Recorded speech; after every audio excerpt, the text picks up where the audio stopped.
Minutes now after the top of the hour. No one's escaping or not thinking about what happened on Sunday in Garland, Texas, when a Muslim conference was a conference for freedom of speech, but really focused on a lot of it was, hey, sketch and win $10,000 if you win a prize for sketching the best Muhammad cartoon.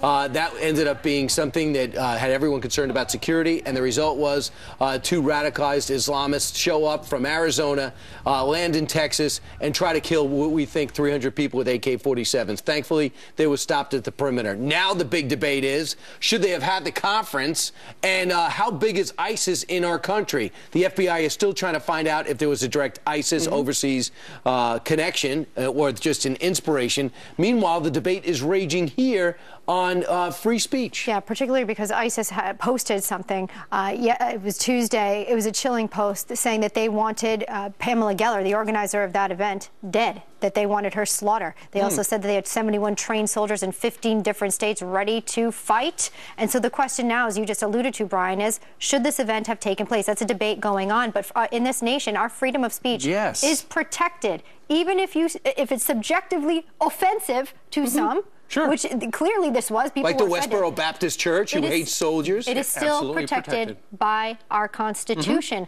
But when you hear from the mouth of someone that they want Pamela Geller dead, it sort of makes your heart actually stop for a beat. Hannity had this exchange with Imam Chowdhury. Watch.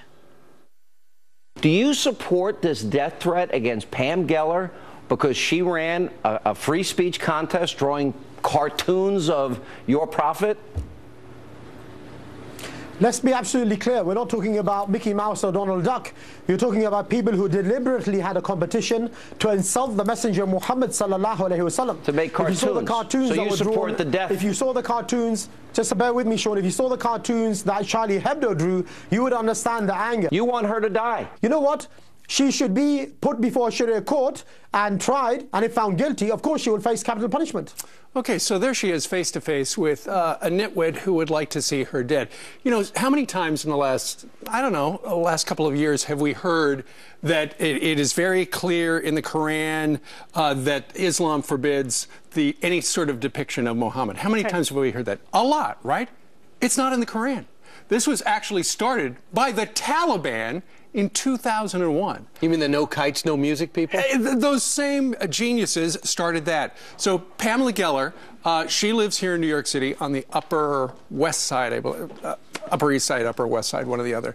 Apparently the New York City police are looking into what sort of threat is actually posed by ISIS to her, and they're going to take the appropriate precautions. But nonetheless, whether you like what she says or you hate what she says is protected. And that is the way it works here. Not where Chowdhury's from, but the way it works here.